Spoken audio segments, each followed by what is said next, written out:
Pancasila, ketuhanan yang Maha Esa. 2. Kemanusiaan yang adil dan beradab. 3. Persatuan Indonesia. 4. Kerakyatan yang dipimpin oleh hikmat kebijaksanaan dalam permusyawaratan perwakilan. 5. Keadilan sosial bagi seluruh rakyat Indonesia. Assalamualaikum warahmatullahi wabarakatuh. Pada pertemuan kali ini kita akan membahas tentang Pancasila sebagai dasar negara Indonesia dalam rangka untuk memenuhi ujian akhir semester pendidikan Pancasila. Next. Kami beranggotakan 5 kelompok, yakni ada Dimas Ananta Saputra, Fariza Daris Dagirul, Mahdi Mahdavikia, yaitu saya sendiri, Gading Chandra Paranolo, dan yang terakhir adalah Kanjeng Hemas. Yang pertama, saya akan menjelaskan tentang sejarah singkat. Dengan pengumuman proklamasi kemerdekaan Indonesia pada dunia, maka Indonesia telah dinyatakan sebagai negara baru yang memiliki kedudukan yang sama dengan negara-negara lain yang sudah melakukan proklamasi kemerdekaan. Sebagai negara yang belum merdeka, maka pengumuman proklamasi kemerdekaan pada dunia adalah suatu impian yang sangat dambah-dambakan. Pancasila merupakan dasar negara Republik Indonesia. Konsep Pancasila terdiri dari 2 kata, yaitu panca yang berarti 5 dan sila yang berarti prinsip atau asas. Pancasila terdiri dari 5 sila yang menjadi panduan bagi negara Indonesia dalam menjalankan kehidupan berbangsa dan bernegara.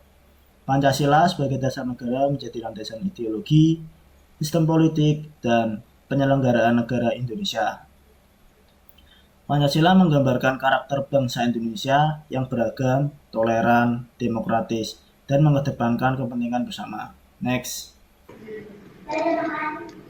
Kemudian saya akan menjelaskan terkait Pancasila sebagai dasar negara, sering disinggung sebagai dasar pemikiran negara atau kata lainnya adalah Philosophis Grundslag negara. Filsafat negara dalam bahasa lainnya adalah Staatsrecht. Pancasila berfungsi sebagai dasar untuk mengatur negara dalam hal ini.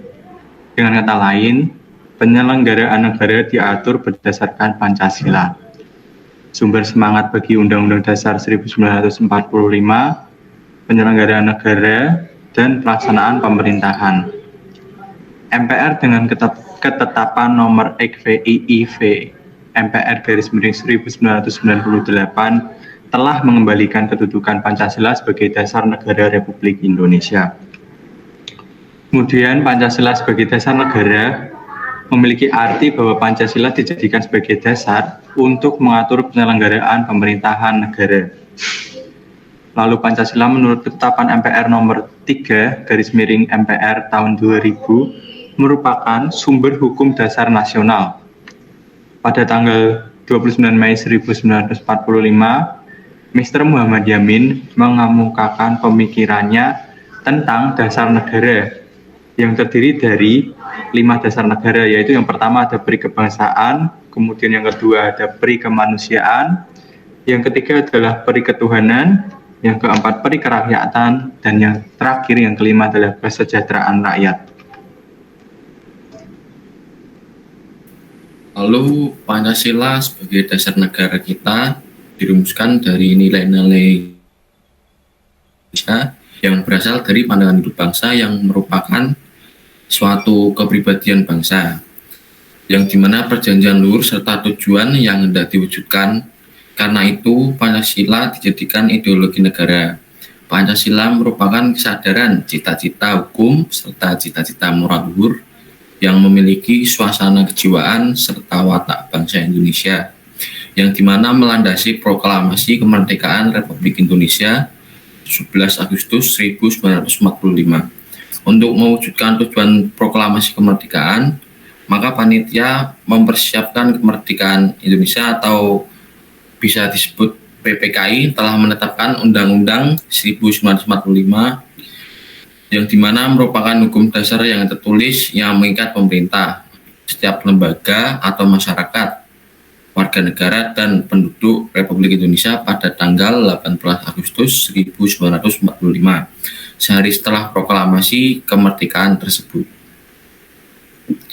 Dan makna pembukaan Undang-Undang 1945 Perjuangan Bangsa Indonesia. Di sini terdapat 3 poin. Untuk poin pertama yaitu pembukaan yang telah dirumuskan secara padat dan hikmat dalam 4 alinea. Setiap alinea kata-katanya mengandung arti dan makna yang sangat dalam, mempunyai nilai-nilai yang universal dan lestari. Yang kedua, universal, karena mengandung nilai-nilai yang dijunjung tinggi oleh bangsa-bangsa beradab di seluruh muka bumi. Lalu yang ketiga, lestari, karena mampu menampung dinamika masyarakat dan akan tetap menjadi landasan perjuangan bangsa dan negara selama bangsa Indonesia tetap setia kepada negara proklamasi 17 Agustus 1945.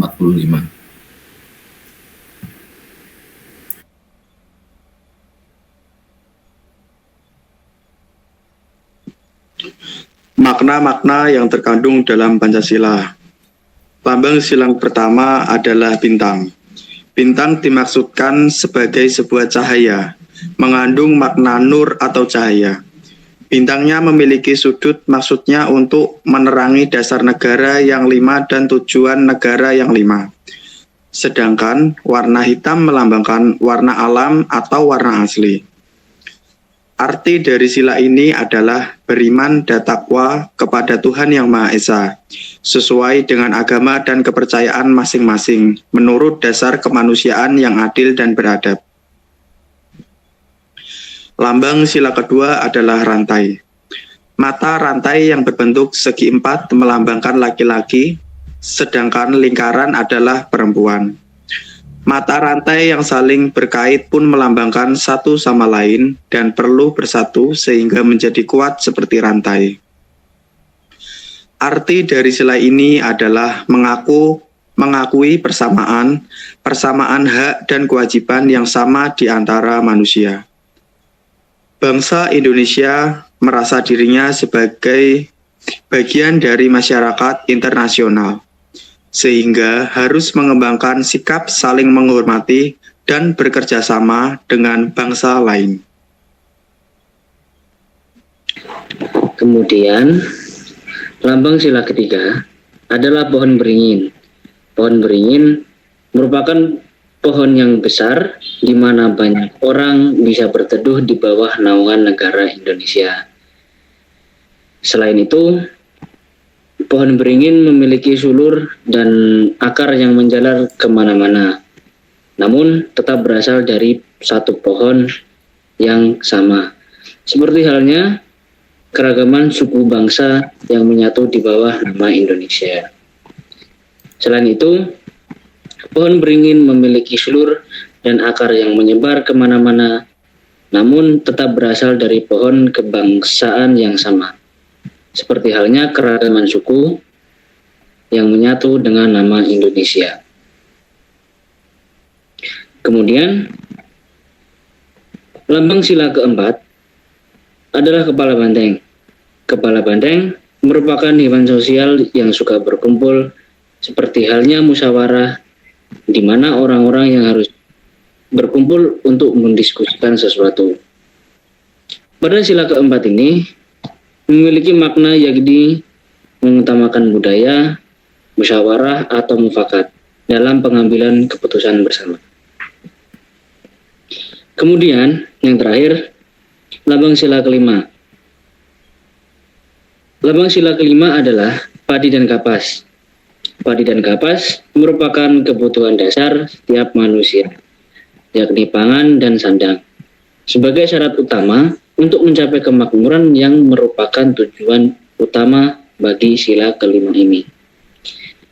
Padi dan kapas merupakan kebutuhan pokok setiap manusia, yaitu pangan dan sandang, sebagai syarat utama untuk mencapai kemakmuran yang menjadi tujuan utama sila kelima ini.